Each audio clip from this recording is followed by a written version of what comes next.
A depressão ainda é um tabu que precisa ser quebrado tanto no meio evangélico quanto no meio secular.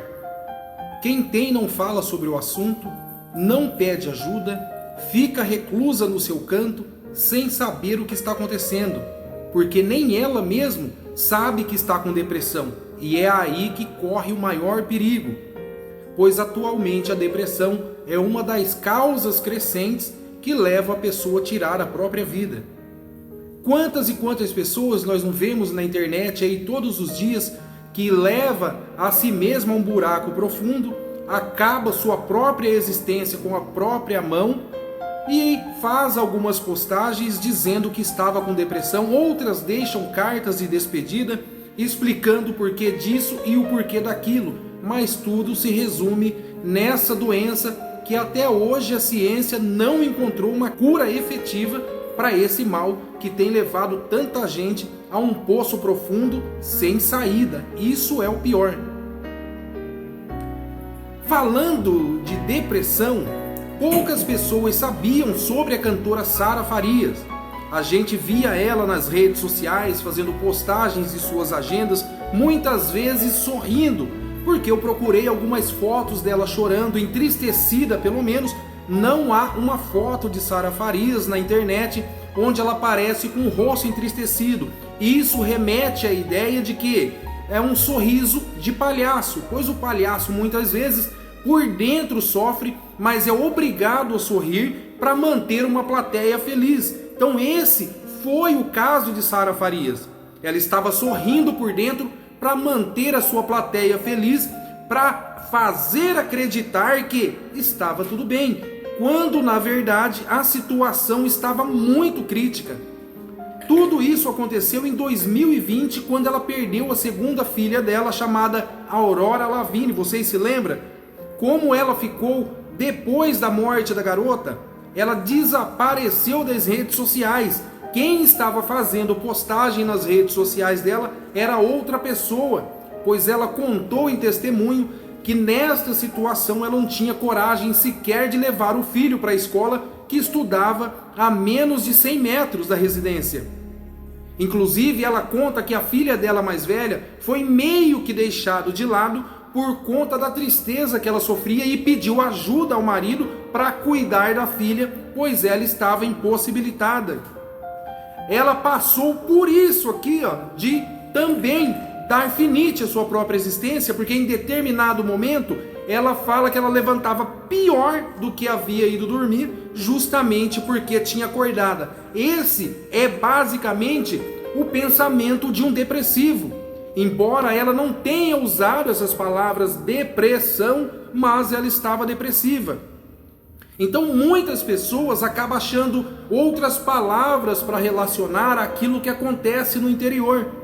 Muitas vezes o que está por dentro não é visto por fora, e muitas vezes se olha muito por fora e esquece às vezes de tentar buscar o que está dentro. Este é o perigo de esconder aquilo que está pensando, de esconder aquilo que está sentindo, para chegar a determinado ponto, como Sara chegou, de acordar pior do que havia ido dormir. Tudo isso que aconteceu na vida dela está em um vídeo bem curtinho, que eu vou colocar um trecho para vocês entenderem qual foi o processo que ela passou de forma silenciosa, porque ninguém soube que ela estava vivendo aquele período tenebroso na vida dela. E eu maquinei tudo na minha cabeça, porque fazia um ano que eu tinha perdido uma filha. E eu pensei que a pior fase já tinha passado, mas o pior começou um ano depois. E eu cheguei a um ponto que eu tive que cancelar todas as agendas por tempo indeterminado. Porque eu não saía mais de casa. Não levava mais minha filha na escola. E ela estudava a 7 minutos da minha casa. Habilitada desde 20 e poucos anos. Não dirigia mais. Precisei de ajuda até para comer. E ninguém sabia disso, irmã Sara. Pois é, tomaram conta do meu Instagram. Não sabia nem o que estavam postando. Eu só sabia que dentro da minha casa estava uma guerra. Eu dizia: Jesus, obrigada por ter me escolhido. O Senhor me deu unção. O Senhor me deu voz. O Senhor me salvou. O Senhor me deu uma família. O Senhor me fez ser mãe quando a medicina dizia que não poderia ser mãe. Mas agora, Jesus, já está bom. Pode me levar. Porque o crente, quando tem vontade de morrer e teme a Deus, essa é a maneira educada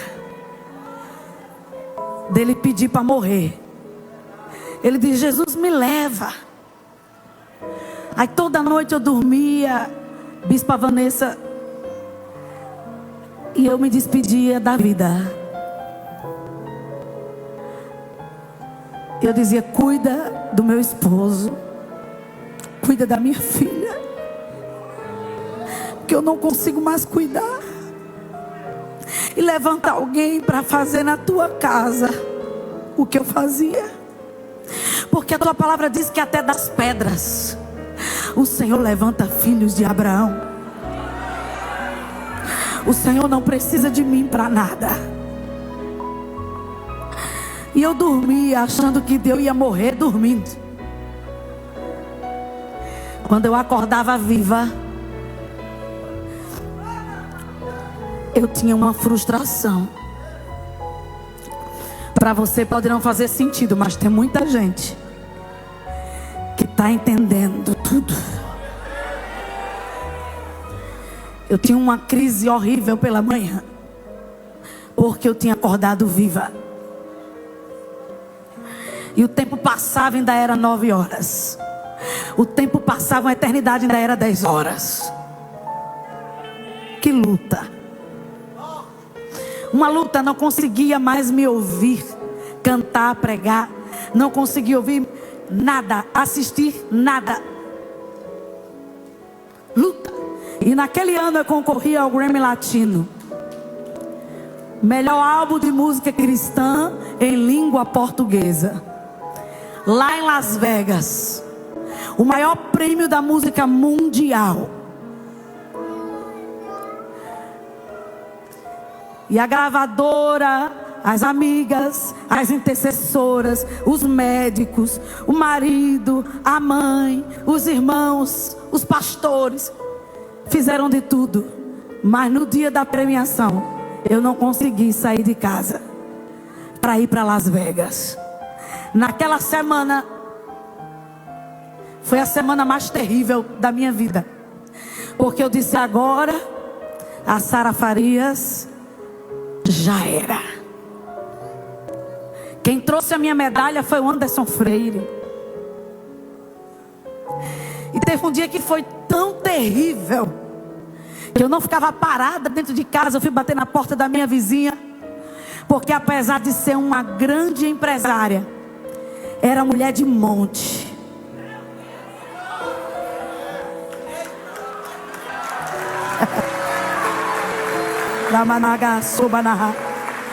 Eu não tinha intimidade com ela, mas ela tinha mandado uma mensagem para o meu esposo, dizendo: eu estou orando no monte pela sua esposa.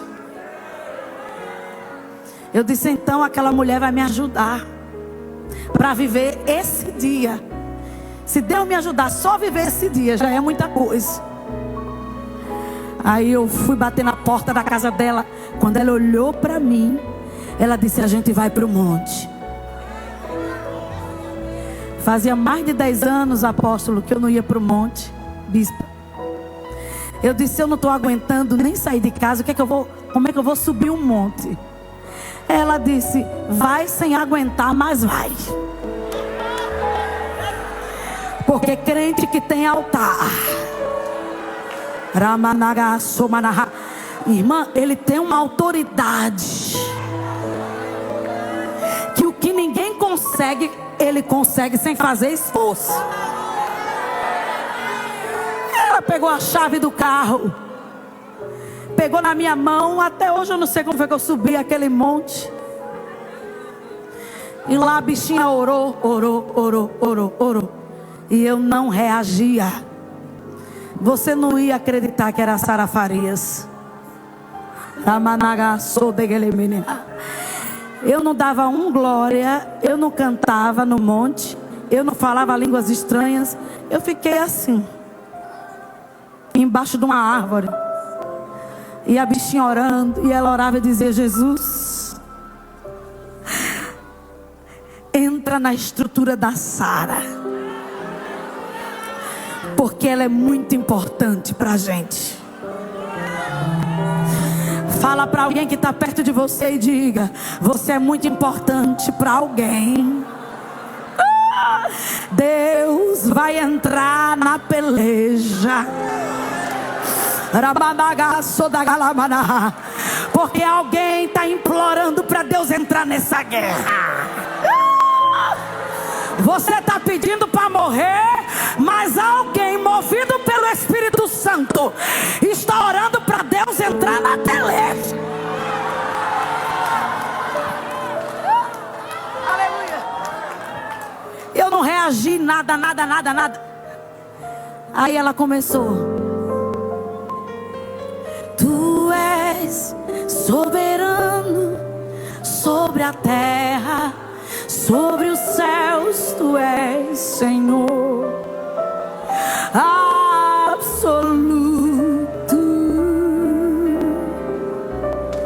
Tudo que existe e acontece, Tu sabes muito bem.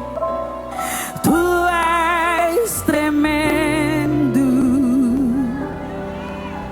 mas apesar desta glória que tens, Tu te importas comigo também. E esse amor tão grande eleva-me, amarra-me a Ti. Tu és tremendo.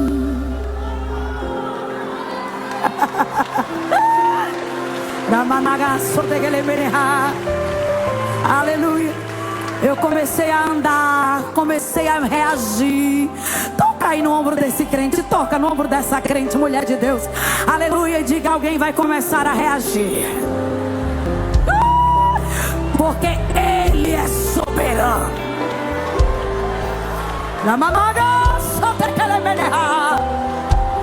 O remédio não fez ele reagir, a máquina não fez ele reagir, mas apesar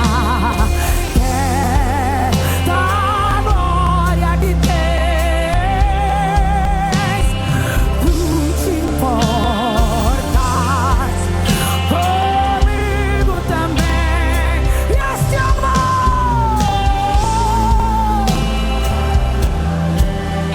eleva-me a Ti. Tu és tremendo. Eu voltei a dirigir para ir para o monte, acredita, bispa?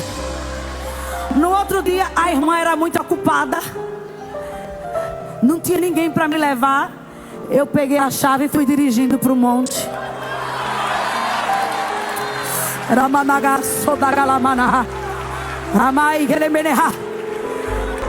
Quando eu dobrei o joelho naquele monte, eu disse: Jesus, era para eu estar lá em Las Vegas. Era para eu estar em Las Vegas essa semana, Senhor. E eu comecei a chorar, que a minha barriga fazia assim. Aí o Senhor disse: você está no lugar certo. Eu estou arrancando o palco do teu coração. A igreja entende, a igreja entende. Ele é soberano. Se tudo se abalou e você ficou, tem um porquê. Se tudo se abalou. Esse tabu ainda precisa ser quebrado. Como eu disse a princípio, essa situação ocorre muito no meio secular, mas também ocorre muito dentro das igrejas evangélicas, principalmente com pastores. A primeira vez que eu ouvi falar que um pastor havia tirado sua própria vida foi o pastor Júlio César, da Assembleia de Deus Madureira, lá no Rio de Janeiro. Ele simplesmente abriu a porta que dava acesso aos fundos da casa, e ali havia uma goiabeira, se eu não estiver enganado, e ali ele amarrou uma corda e Zé Fini acabou consigo mesmo, amarrado num galho fino de goiabeira. Mas o que chama atenção é o fato dele ser pastor. Porque ouve-se falar de muitas pessoas que às vezes têm uma decepção num relacionamento, perde emprego, por exemplo, que tem pessoas que são apegadas a emprego, que passam a vida dando sangue dentro de uma empresa e depois é mandado embora do nada. Essas pessoas não aguentam e acabam fazendo aquilo que todos que estão na depressão faz. E quando eu fiquei sabendo desse pastor, eu fiquei sem acreditar pelo fato de que era uma autoridade espiritual, uma pessoa que é o pilar para sustentar ali algumas situações dos fiéis. E aí que vem a charada toda da história. Pois segundo falaram os psicólogos da internet, a carga pastoral que ele carregava era muito grande. E eu passei a acreditar nisso porque pastor, ele tem aquele voto de ouvir, mas não poder contar. E ele acaba absorvendo tudo aquilo, acaba absorvendo e não pode soltar para fora situações, nem mesmo comentar dentro de casa, situações que acabam ouvindo dos fiéis. E aquilo acumula na cabeça e aí desce tudo para o corpo, aonde se sente aquele cansaço e o desânimo. Muitos psicólogos da internet, como disse, deram essa explicação na época do pastor Júlio César. Claro que houve ali outros julgadores, porque Deus não vai receber no céu, porque isso, porque aquilo outro. Mas, enfim, essa não é a questão. O fato é segregar a informação do que sente e ainda não saber o que é que está sentindo. Porque geralmente as pessoas não sabem. Há um fundamento para tudo, mas elas não associam aquilo que ela está passando em relação à depressão. E é aí que a vaca vai para o brejo se não tomar cuidado, se não buscar ajuda profissional. Claro que a medicina ainda não está avançada ao ponto de ter uma vacina que injeta-se na veia e tem a cura de um minuto para o outro. Mas ainda existem profissionais que eles vão trabalhando de maneira a fazer a pessoa pelo menos ganhar vida interior, deixar de ser apenas um morto-vivo. Existe esse tipo de tratamento e é aconselhável buscar esse tipo de tratamento de pessoas gabaritadas. Não buscar uma motivação na internet, palavras motivacionais na internet. Por quê? Porque o nosso estado de espírito, ele muda a todo momento. Tem dias que eu acordo nervoso, fico feliz na hora do almoço, claro, de barriga cheia, todo mundo fica feliz, né? Fico feliz na hora do almoço, depois fico triste, depois quero dormir, depois eu já tô feliz de novo, depois quero dormir, depois eu tô bravo, depois eu quero brigar, depois eu quero espancar, enfim, a gente passa por um monte de situações na vida da gente. Então uma palavra motivacional, ela pode entrar aqui, fazer um efeito repentino no coração, mas dali a pouco lá se foi, porque não se trabalhou o psicológico para absorver plenamente as coisas boas que se ouve, as coisas boas que se vê e a ajuda das pessoas que estão do lado, porque existem muitas pessoas que se determinam a ajudar pessoas nessas situações. E além disso, existem outros centros de tratamento também, centros de terapia, onde pode ajudar a buscar um novo horizonte, porque essas situações corriqueiramente acontecem quando a pessoa perde o horizonte, perde o chão por causa de situações, como foi no caso da cantora Sara Farias. Mas graças a Deus ela conseguiu superar tudo isso, porque na época ela queria até abandonar a carreira gospel dela. E olha que nós estamos falando de uma carreira bem sucedida dentro do meio evangélico. Ela está entre uma das maiores cantoras ali, comparada com Aline Barros, Gabriela Rocha e outras tantas que estão por aí ganhando seu din-din.